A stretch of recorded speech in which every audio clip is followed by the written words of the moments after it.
It's been a year now, or a year without us sleeping together as a husband and a wife.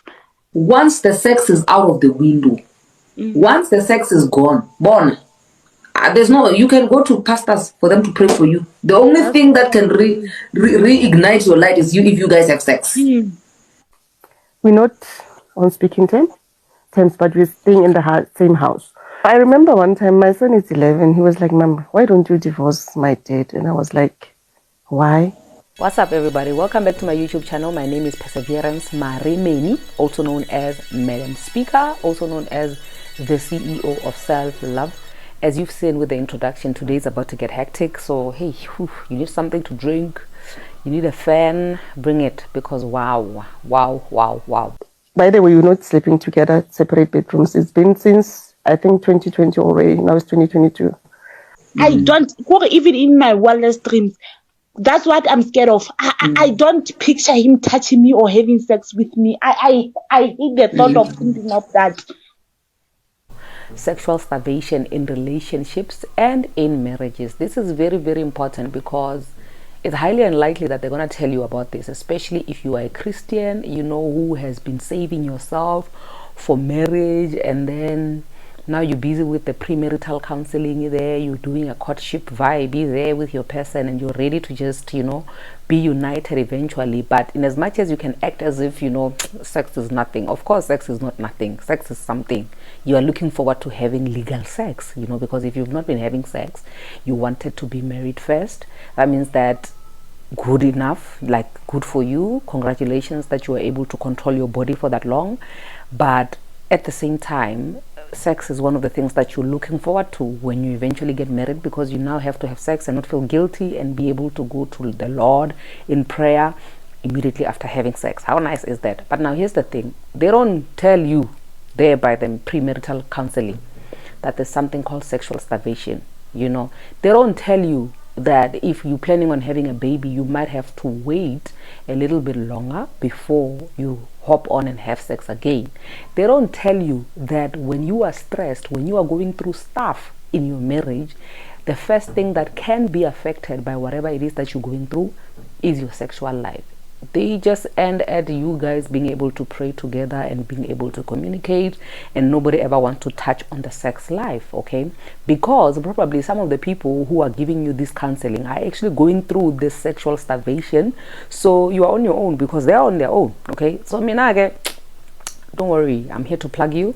There's absolutely nothing that I'm not comfortable with when it comes to discussing about marital stuff, because Bona, they are not going to tell you these things, and I will tell you, so that when you get in there, you already know the things that you should be expecting. I'll leave all the beautiful stuff and the positive stuff and the fictions to other people to share with you. I mean, I'm just going to share with you the realistic stuff, that if you can prepare yourself in advance for these things, then you have no reason not to succeed in your marriage, because you would have taken, you know, all the tips and being prepared. You know, I believe that I, for one, would have prepared myself differently. Not that I would not have done some of the things that I did, or I would not have gotten married, but I feel like the information that I'm sharing or that I'm bringing to this platform is information that I wish it was shared with me beforehand.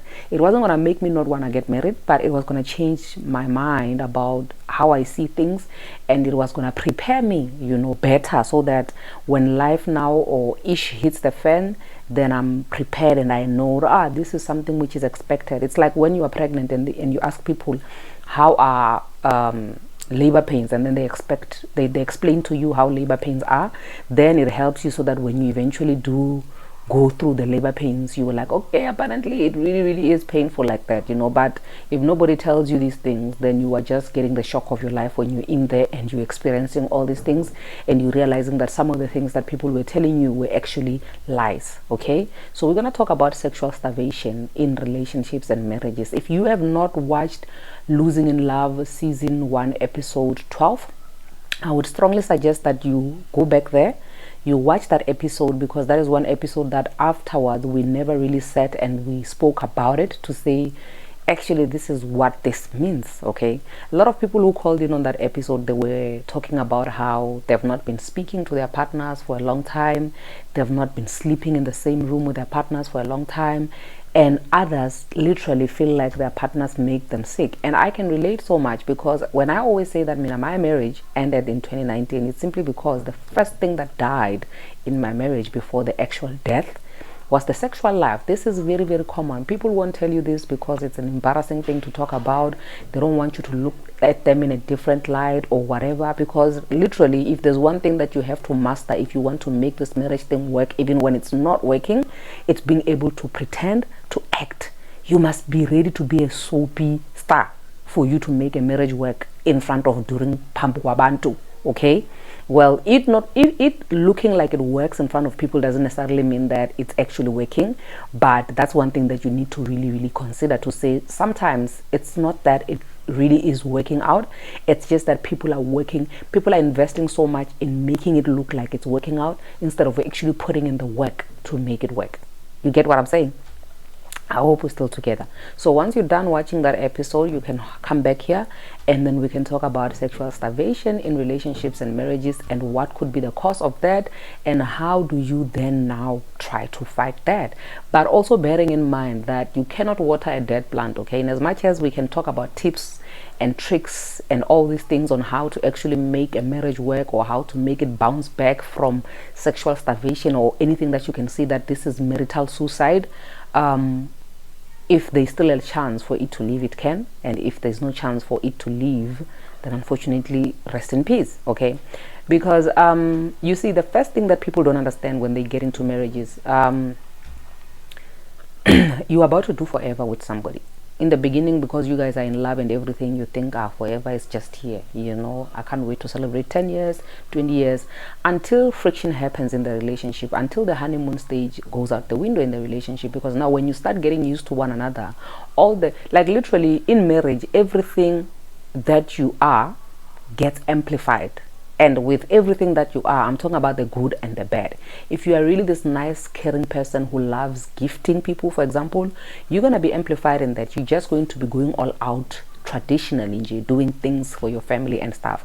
But also, if you are one person who is not good with communication, you try in the beginning of the relationship because you're just trying to win this person over, it gets worse.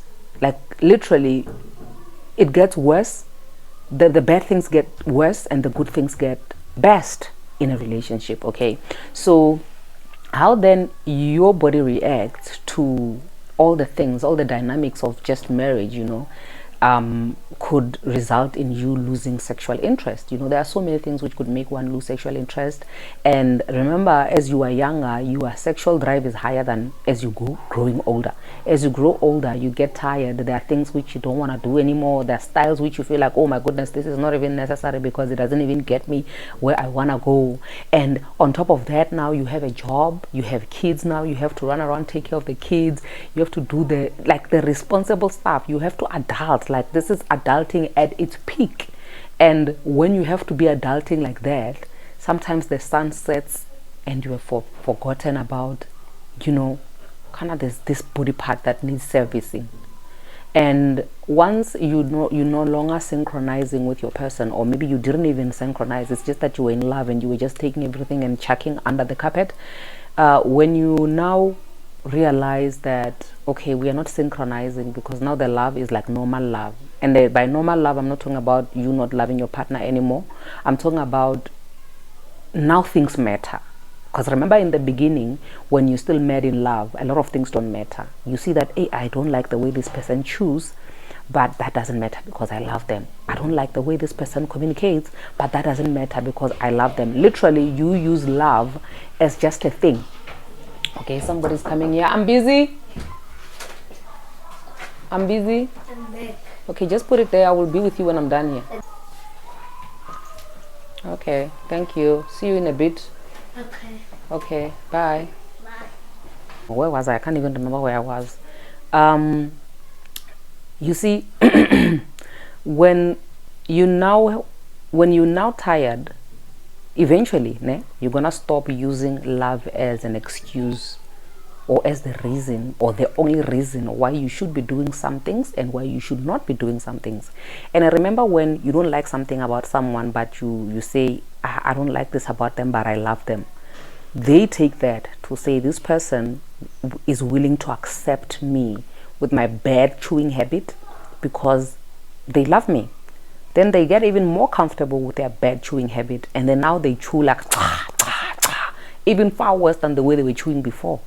Then you must now get annoyed some more, because now that reason to say I love them beyond this, you're getting tired of that. You understand what I'm saying? Like, guys, this is me being realistic. I'm not even gonna beat around the bush, okay?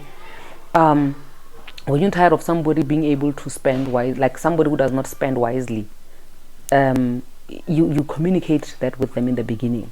But because you're communicating with them to say, I don't like your spending habit, but I love you anyway, in most cases they don't take the part where you say you don't like or you don't like their spending habit. They take the part that you are willing to love them anyway, so the fact that people are willing to love you anyway is the reason why you will never part ways with your habits, because they have to accept you for who you are, right?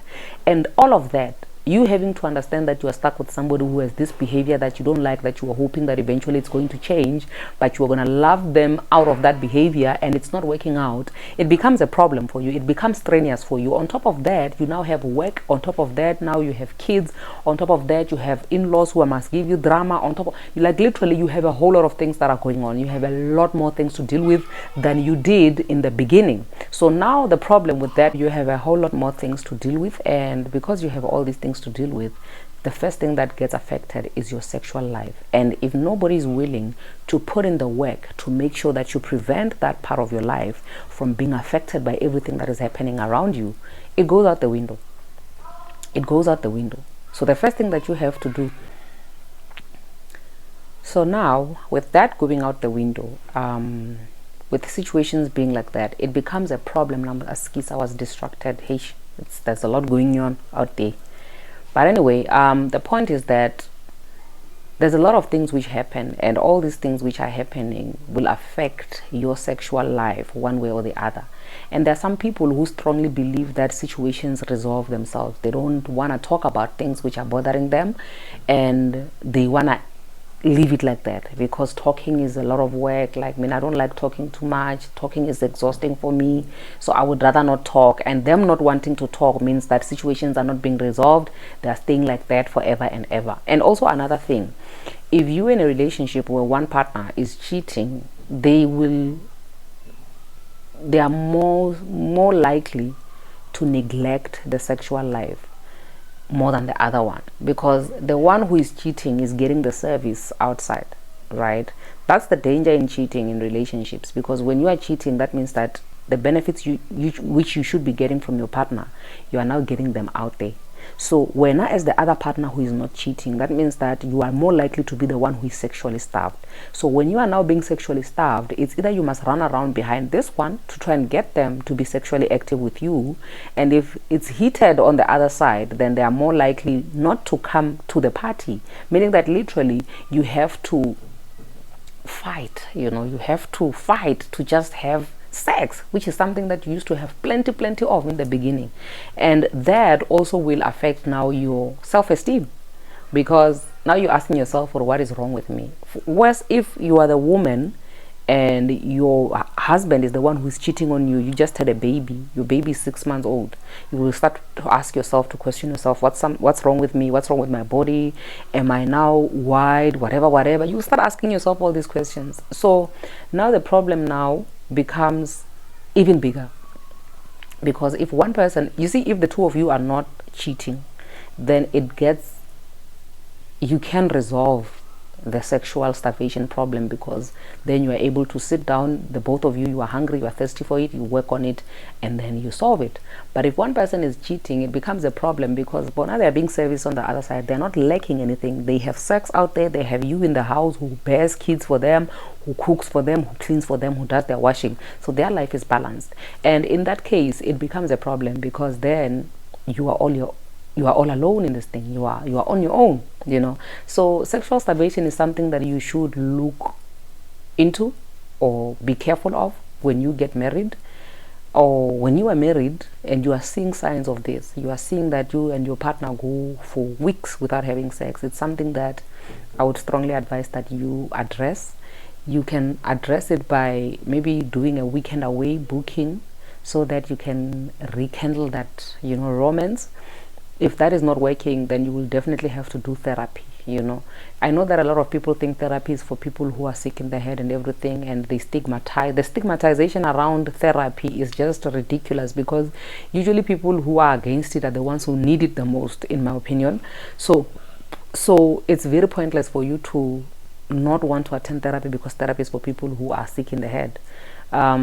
This is so common amongst us black people, and it's so sad, hey, because literally therapy should be like our daily bread. It should be like, a daily routine, or like a routine, maybe not a daily routine, but a routine, okay, of some sort.